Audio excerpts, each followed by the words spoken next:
Dear learner and guardians, Assalamu alaikum. Welcome to my channel Online Education School 24. Today I am going to share class 9 English experience 6 the art of expressing comparison activity 6.3.1. Let's get started.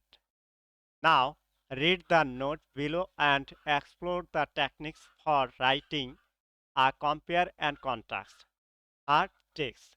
Later, check your understanding of the note by doing the activity it's follow. নিচে নোটটি পড়ো এবং compare and contrast সংক্রান্ত text লেখার কৌশলগুলো সম্পর্কে জানার পর নোটটি পড়ো পড়ে তুমি কি বুঝেছ নিচে কাজগুলো করে তা যাচাই করো। বন্ধুরা যারা আমার এই চ্যানেল এখনো সাবস্ক্রাইব করেনি তারা সাবস্ক্রাইব করে নাও এবং বেল বাটন অন করে দাও এবং লাইক কমেন্ট শেয়ার করতে ভুলবে না।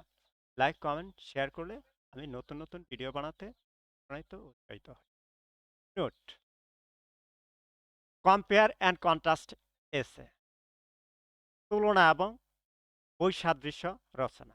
বন্ধুরা আমি তোমাদের এই বোঝার সুবিধার্থে পাশাপাশি বাংলাও লিখে দিয়েছি যাতে তোমরা ভালোভাবে বুঝতে পারো। তো ভিডিওটা একটু লম্বা হলেও তোমরা ধৈর্য সহকারে দেখবে শেষ পর্যন্ত, তাহলে বুঝতে পারবে। Compare and contrast essay is a common type of academic essay writing topics. তুলনা এবং বৈসাদৃশ্য প্রবন্ধ একটি সাধারণ ধরনের একাডেমিক প্রবন্ধ লেখার compares refers to exploring similarities between subjects while contrast mean to look at their differences.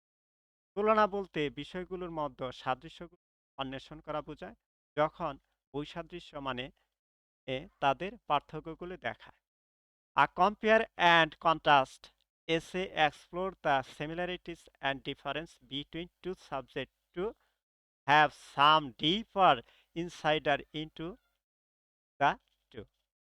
একটি তুলনা এবং বৈসাদৃশ্য প্রবন্ধ দুটি বিষয়ের মধ্যে কিছু গভীর অন্তর্দৃষ্টি পেতে দুটি বিষয়ের মধ্যে মিল এবং পার্থক্য অন্বেষণ করে।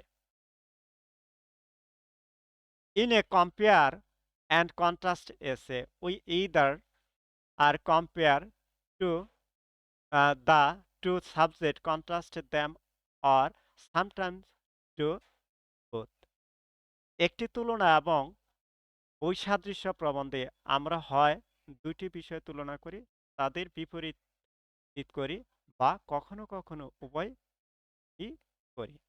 The subjects we compare in the essay are usually in the same category, although they have their difference.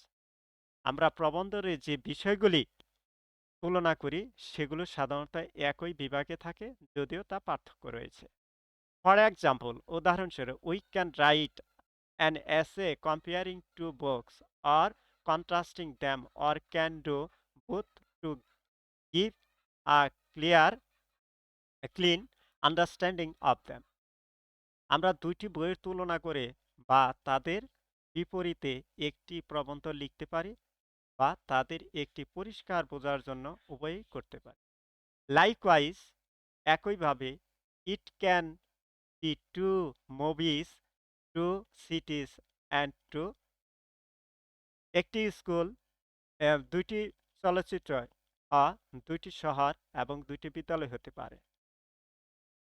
When we write a compare and contrast essay, we try to make connection between the two subjects that are not obvious as but illustrate the subtle surprise or unexpected similar and difference between the subjects. যখন আমরা একটি তুলনা এবং বৈসাদৃশ্য রচনা লিখি তখন আমরা দুইটি বিষয়ের মধ্যে সংযোগ তৈরি করার চেষ্টা করি, তা স্পষ্ট নয় হয়, কিন্তু বিষয়গুলির মধ্যে সূক্ষ্ম, আশ্চর্যজনক বা অপ্রত্যাশিত মিল এবং পার্থক্য চিত্রিত করি। So, to write a compare and contrast essay, you need to use your observation and analytical skill to pay close attention to the issue, analyze the information, and make meaningful agreements about the issue to compare them. সুতরাং এটি তুলনা এবং বৈসাদৃশ্য রচনা লিখতে আপনাকে আপনার পর্যবেক্ষণ এবং বিশ্লেষণাত্মক দক্ষতা ব্যবহার করে এ বিষয়গুলোর প্রতিটি গভীর মনোযোগ দিতে হবে। তথ্য বিশ্লেষণ করতে হবে এবং তাদের তুলনা করার জন্য সমস্যাগুলো সম্পর্কে অর্থপূর্ণ যুক্তি তৈরি করতে হবে। There are a couple of ways to write a compare and contrast essay. তুলনা এবং বৈসাদৃশ্য রচনা লেখার কয়েকটি উপায় রয়েছে। Here, এখানে we will learn about the popular trees. আমরা জনপ্রিয় দুটি সম্পর্কে জানব। One is the block structure and একটি হলো ব্লক স্ট্রাকচার and এবং the other is the point by point structure. অন্যটি হলো পয়েন্ট বাই পয়েন্ট গঠন। The block structure, ব্লক গঠন। The block structure is a little bit easier to write than the point by point method. Point by point পদ্ধতির চেয়ে block গঠনটি লিখতে একটু সহজ। This structure include an introduction to body paragraphs and a conclusion. এই কাঠামোর মতোই একটি ভূমিকা, দুইটি মূল অনুচ্ছেদ এবং একটি উপসংহার অন্তর্ভুক্ত রয়েছে।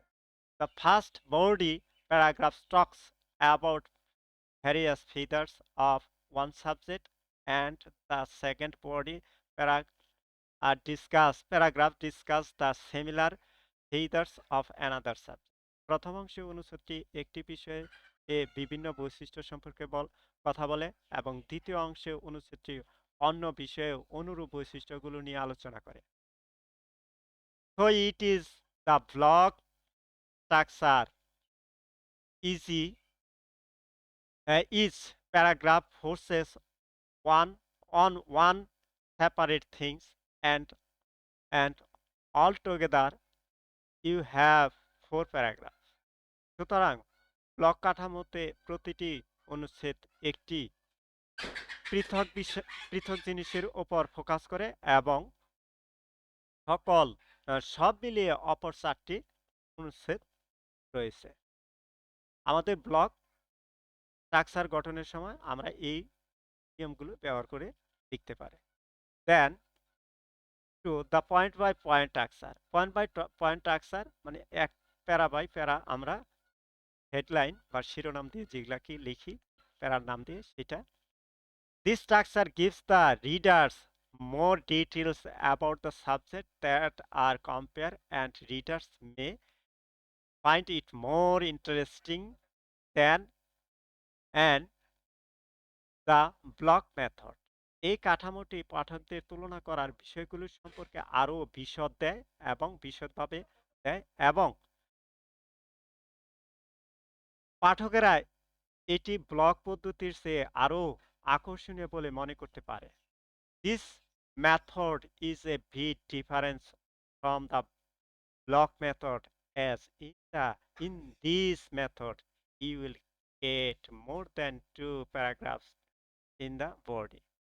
এই পদ্ধতিটি ব্লক পদ্ধতি থেকে কিছুটা আলাদা, কারণ এই পদ্ধতি আপনি মূল কাঠামো দুটো থেকে বেশি অনুচ্ছেদ পাবে, অর্থাৎ ব্লক এর সাথে এটার মতো কাঠামোগতভাবে আমরা প্যারাগুলা বেশি পাই। Each body paragraph talks about one point of comparison. প্রতিটি মূল কাঠামো অনুচ্ছেদ তুলনায় একটি পয়েন্টের সম্পর্কে কথা বলে।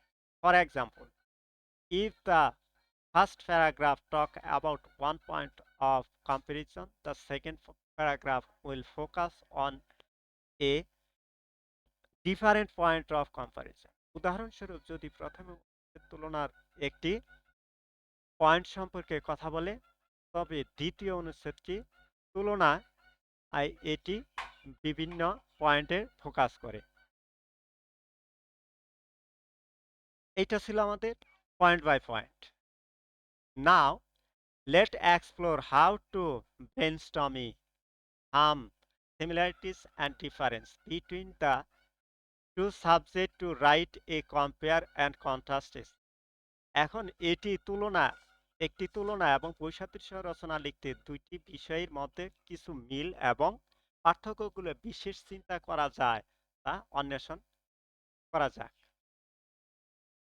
Let's look at simple example of compare and contrast as essay for activity 6.1.1, that is which transportation, rail or bus you will choose source for the journey. চলুন কার্যকলাপে 6.1.1 থেকে তুলনা এবং বৈসাদৃশ্য রচনায় একটি সহজ উদাহরণ দেখি যা আপনার ভ্রমণের জন্য কোনো পরিবহন রেল বা বাসটি বেছে নেন। To write the essay, the first things you should do it is to grab a piece of paper and make a list with two columns similar and different. প্রবন্ধটি লিখতে আপনার প্রথমে যা করতে হবে তা হলো কাগজের টুকরোটি ধরুন এবং দুটি কলাম সহ একটি তালিকা তৈরি করুন মিল এবং পার্থক্য। Then jot down the key things first, then the most striking one. তারপর প্রথমে মূল জিনিসগুলো দেখুন, তারপর সবচেয়ে আকর্ষণীয়।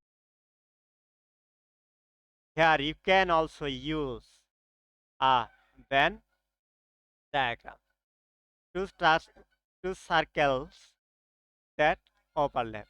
এখানে আপনি একটি ভ্যান ডায়াগ্রাম ও ব্যবহার করতে পারেন দুইটি চেনার যা উপায় চাপিয়ে পড়ে। Now in the section where it overlap, note the and difference similarities and difference in the part of the circle that does not overlap. এখন যে বিভাগের এটি উপরে চাপিয়ে পড়ে, এখানে বৃত্তের যে অংশটি উপরে চাপিয়ে পড়ে না তা মতো মিল এবং পার্থক্যগুলি নোট করুন। অর্থাৎ একটা আরেকটার উপর চাপিয়ে পড়বে, আরেকটা চাপিয়ে পড়বে না, তাহলে এর মধ্যে মিল এবং অমিল আমরা খুঁজে নেব। So first about a rail journey, we can write rail is precious. Seats are comfortable, less risky, eco-friendly, have toilet facility, it is. তাই প্রথমে রেল যাত্রা সম্পর্কে আমরা লিখতে পারি রেল প্রশস্ত, আসন আরামদায়ক, কম ঝুঁকিপূর্ণ, পরিবেশ বান্ধব, টয়লেটের সুবিধা আছে। On the other hand, অন্যথায় a bus journey is comparatively fast, flexible, available, but risks and congested. অন্যদিকে এটি বাস যাত্রা তুলনামূলকভাবে দ্রুত, নমনীয়, সহজলভ্য, তবে ঝুঁকিপূর্ণ এবং যানজটপূর্ণ। Now write the characteristics in the part of the circle that does not overlap. এখন এটি বৈশিষ্ট্যকে বৃত্তের অংশের লিখুন যা উপরে চাপিয়ে পড়ে না। And in the section that overlaps, let's write the similarities like are land transportation and need money to travel and stop for a while at certain stop. এবং যে বিভাগের উপর চাপিয়ে পড়ে আসুন লিখি মিল যেমন উভয়স্থলে পরিবহন যাতায়াতের জন্য অর্থের প্রয়োজন এবং নির্দিষ্ট স্টপে কিছুক্ষণ থামতে। This diagram will help you to organize similarities and differences and give you a clear idea of the things you can write about. এই চিত্রটি আপনাকে সাদৃশ্য এবং পার্থক্যকে সংঘটিত করতে সাহায্য করবে এবং আপনি যে বিষয় সম্পর্কে লিখতে পারবেন তার একটি পরিষ্কার ধারণা দেবে। Now your you idea are ready and organized in the Venn diagram to write the essay. এখন আপনার ধারণাগুলো প্রবন্ধটিতে লেখার জন্য ভেন ডায়াগ্রাম প্রস্তুত এবং সংগঠিত, and it will look like the following ones, এবং এটি একটি নিম্নলিখিত একমত হবে। ভেন ডায়াগ্রাম অর্থাৎ ভেন ডায়াগ্রামে এখানে দেখা যাচ্ছে এখানে টমেটো, এপাশে অ্যাপল। এখন টমেটোর রেড ফ্ল্যাশ অর্থাৎ এটা লাল মাংস, মুশি মশলা এবং খাবারই সুস্বাদু। তার মানে এই টমেটোটা হলো সুস্বাদু মাংসের একটা মশলার মতো, মশলা সমৃদ্ধ করে যে সুস্বাদু হয় এরকম একটা জিনিস, এটা হলো টমেটো। অপোজিটে অ্যাপল, হোয়াইট ফ্লেশ ফ্রাম সুইট, এইটা সাদা সাদা আবরণে মাংসপৃষ্ঠ থাকে এবং এটা ফার্মে একটু মিষ্ট হয়। এইটা দুটার মধ্যে পার্থক্য এবং অ্যাপল এবং টমেটোর মধ্যে মিল রয়েছে। ফুট রাউন্ড, এটা হলো ফুট রাউন্ডটা হলো গোলাকার বৃত্তের, এটি মসলিন স্কিন। তার মানে অ্যাপলের গায়ে মোলাকার, ফলটা পুরাটা মসলিন ত্বক, টমেটোর পুরো বডিটা হলো মোলাকার মসলিন রাউন্ড এই ফলটি। এখানে মিল আছে এই অংশ, সেজন্য উভয় পাশে দেওয়া হয়েছে, আর গরমিল হলো এই অংশ আর এই অংশ পার্থক্য। আশা করি বন্ধুরা বুঝতে পেরেছ। এবার চলো দেখে নেওয়া যায় নেক্সট কি আছে। তো let move forward and focus on the block structure. এবার আমরা ব্লক স্ট্রাকচারে, সুতরাং আসুন আমরা এগিয়ে যাই ব্লক স্ট্রাকচারের ফোকাসের দিকে। We will start with an introduction para. আমরা একটি ভূমিকা প্যারা দিয়ে শুরু করতে পারি। Like other type of writing their introduction para include. অন্যান্য ধরনের লেখার মতো ভূমিকা অনুচ্ছেদে অন্তর্ভুক্ত রয়েছে। A hook to grab the reader's attention, পাঠকের মনোযোগ আকর্ষণীয় করার জন্য একটি হুক, মানে আকর্ষণীয় একটা কথা বলা। এটা হলো some background information about the subject and lastly, বিষয় সম্পর্কে কিছু পটভূমিকার তথ্য এবং অবশেষে প্রদান করা, অর্থাৎ বিষয়টার সম্পর্কে তথ্য দেয়া এবং সর্বশেষে কি হবে সেটাও বলা। A clear and focus thesis statement, এটি পরিষ্কার এবং ফোকাস থিসিস বিবৃতি দেওয়া। আমরা এই বিষয়টা কি বলবো সেটা পরিষ্কারভাবে ধারণা দেওয়া। আমরা পূর্বে ট্রেন এবং বাস জার্নি নিয়ে কিছু বলেছিলাম। এখন আমরা এই বাস এবং ট্রেন জার্নির উপর ধারাবাহিকভাবে বর্ণনা দিয়ে কিছু লেখার চেষ্টা করব। এতক্ষণ আমরা যেগুলো বললাম তোমাদের বইয়ের সরাসরি অনুবাদটুকু বললাম, এখন অনুবাদের করব এবং সাথে সাথে যে ট্রেন এবং বাসের যে বিষয়গুলো সেগুলো আমরা বইয়ের সাথে মিলিয়ে বলার চেষ্টা করছি। For the essay the introduction may be, প্রবন্ধের জন্য ভূমিকা হতে পারে। আমাদের বইয়ে প্রবন্ধের জন্য হতে পারে এই লেখাটুকু হুবহু আমাদের দেয়া আছে। এখন বাকিটুকু আমি দেওয়ার চেষ্টা করছি।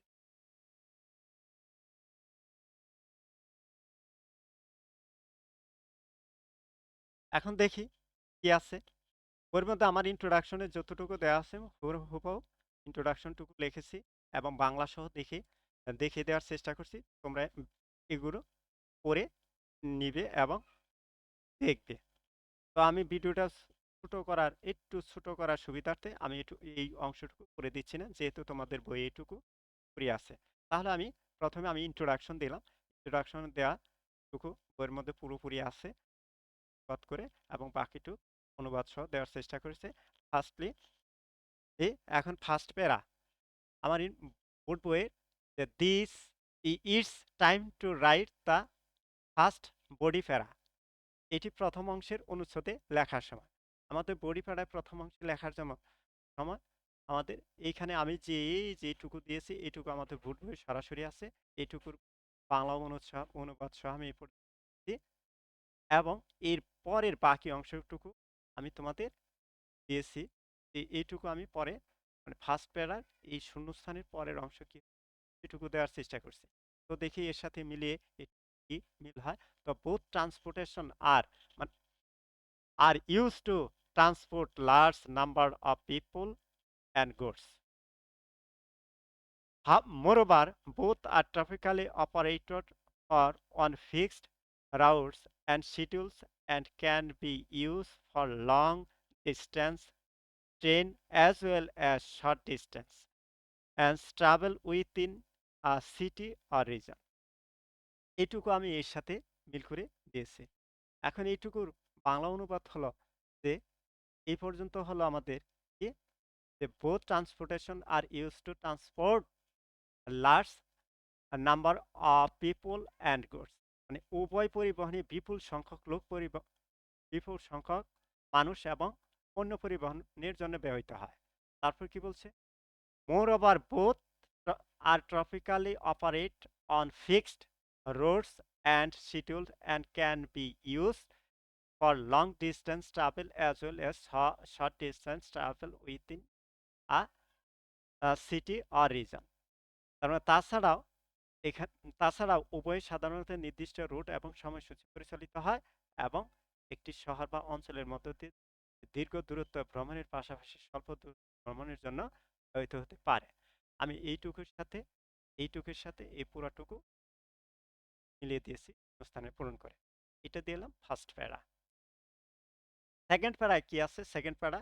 এখানে সেকেন্ড প্যারায় কি বলছে, টু সিমিলার আর ডায়াগ্রামের কথা বলছে। আমার বোর্ড বইয়ে এইটুকু আছে, এইটুকু বইয়ে আমার পুরোটুকু আছে, এইটুকু আমি পড়তেছি না। তো বাংলা সহ আমি দিয়েছি, এবং এর বাকিটুকু যা হবে বাকিটুকু আমি দেওয়ার বাকি অংশ এরপরে থেকে দেখি এখানে কি আছে। The train has mainly facilities like washroom, canteen and spacious cabin, whereas the bus in cognized and doesn't have any toilet or canteen facility.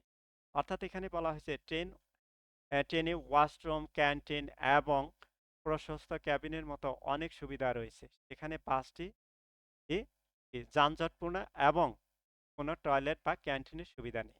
তাহলে আমরা পরিষ্কার বুঝতে পারছি বাসে কি আছে আর ট্রেনে কি আছে। Travelling by train is less risks and eco-friendly and more comfortable. এখন এখানে দেখা যাচ্ছে ট্রেনে ভ্রমণ খুব ঝুঁকি কম, পরিবেশ বান্ধব এবং বেশি আরামদায়ক। In contrast, a bus has a very little space for walking and the traveling have to be stuck to the seat. অপরদিকে দেখা যায় যে বিপরীতে দেখা যাচ্ছে বাসে হাঁটার জন্য খুব কম জায়গা থাকে এবং যাত্রীদের সিটে আটকে থাকতে হয়। এটা আমি সেকেন্ড প্যারায় দেওয়ার চেষ্টা করেছি। এই শূন্যস্থানে এরপরে থেকে বাকিটুকু করার জন্য আমি এই অংশটুকু দিয়েছি।